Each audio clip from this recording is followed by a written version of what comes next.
Born into the harsh reality of an abusive household, Rod Carew's journey to setting records in baseball was nothing but extraordinary. His unique playing style captivated millions, drawing them to the sport. Yet life had no intention of making his path easy, and he was constantly met by hurdles. Let's get into it. Rod Carew was born on October 1, 1945, in Gatún, Panama Canal Zone. He has shared that his father was a violent alcoholic who often physically abused both him and his mother. Carew once revealed that the abuse was so severe he almost attacked his father with a machete. When Carew was 14, he and his siblings moved to the United States to join their mother in Washington Heights, Manhattan, New York City.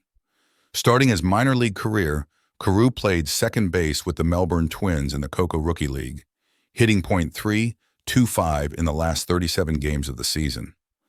During the 1960s, Carew fulfilled a 6-year commitment in the United States Marine Corps Reserve as a combat engineer.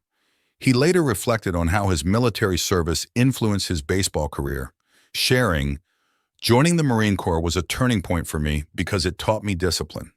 When I first started in the big leagues in 1967, I was sometimes hot-headed, but after experiencing 2 weeks of military exercises each summer, I realized that baseball wasn't a life-or-death situation. That level of discipline really shaped me into the player I became." Carew credited his Marine Corps training for helping him mature and approach baseball with a focused and disciplined mindset. On April 11, 1967, in the top of the second inning at Memorial Stadium against the Baltimore Orioles, Carew got his first major league hit with a single in his first plate appearance. He ended the game going 2-4. A few weeks later, he had his first 5-hit game, going 5-5 with a double and a stolen base against the Washington Senators. That year, Carew was selected for the first of his 18 consecutive All-Star Game appearances and won the American League Rookie of the Year award, receiving 19 out of 20 first-place votes. An unexpected injury struck, shattering everything in its path. On May 20, 1970, Carew hit for the cycle against the Kansas City Royals, going 4-5 with a stolen base. He was the first Twins player to achieve this feat. Later that year, on June 22nd, he got injured at second base while trying to make a double play. He had surgery to repair ligaments in his left leg and missed 92 games. The start of the 1973 season was slow for Carew, as he was only hitting .246 by the end of April. However, he picked up his performance during the summer, including a 5-hit game on August 14th. By the end of September, he was leading the majors with a .353 average. When the season ended, he won his third batting title with a major league leading .350 average. In 1975, Carew won his 4th straight AL batting title. He joined Ty Cobb as one of the only players to lead the majors in batting average for 3 consecutive seasons. While he mostly played second base early in his career, he switched to first base in September 1975 and stayed there for the rest of his career. In the 1977 season, Carew batted .388, the highest average since Ted Williams hit .388 in 1957.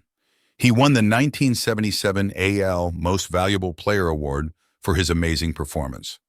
Driven by racism, he was forced to leave. In 1979, feeling frustrated by the Twins' struggles to retain young talent, some racist remarks made by Calvin Griffith, and the team's cautious approach to contracts, Carew announced he wanted to leave the Twins. On February 3rd, he was traded to the Angels in exchange for outfielder Ken Landreau, catcher first baseman Dave Engel, right-handed pitcher Paul Hartzell, and left-handed pitcher Brad Havens. Although Carew didn't win another batting title after 1978, he consistently hit between .305 and .339 from 1979 to 1983. In 1982, he broke his hand early in the season.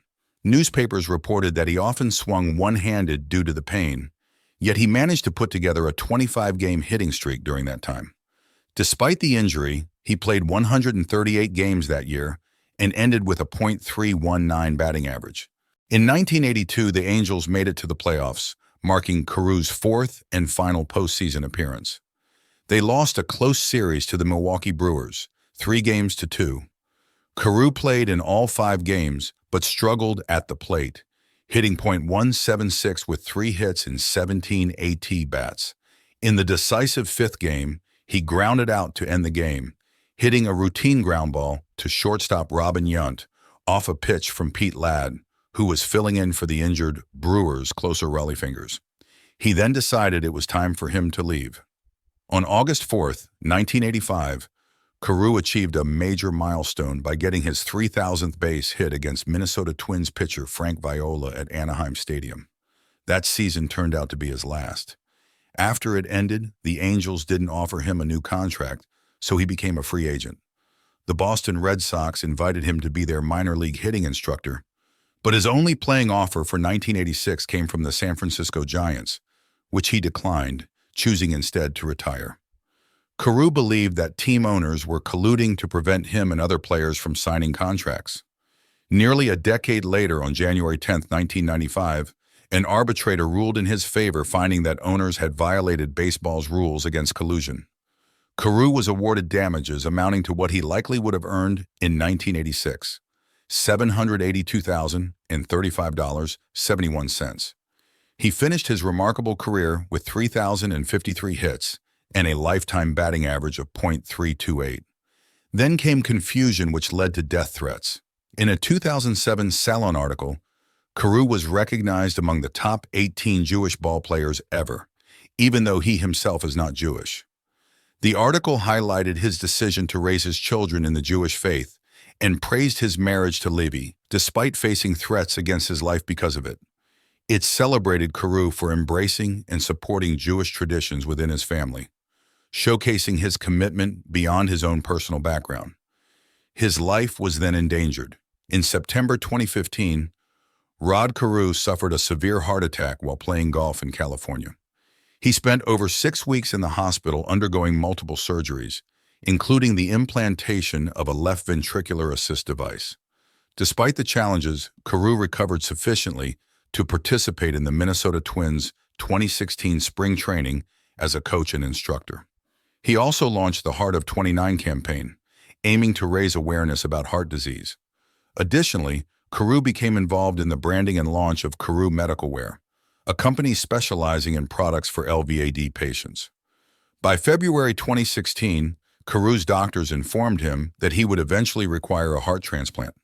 The transplant surgery took place on December 15, 2016, with Carew receiving a heart donated by Conrad Ruland, a former Baltimore Ravens tight end.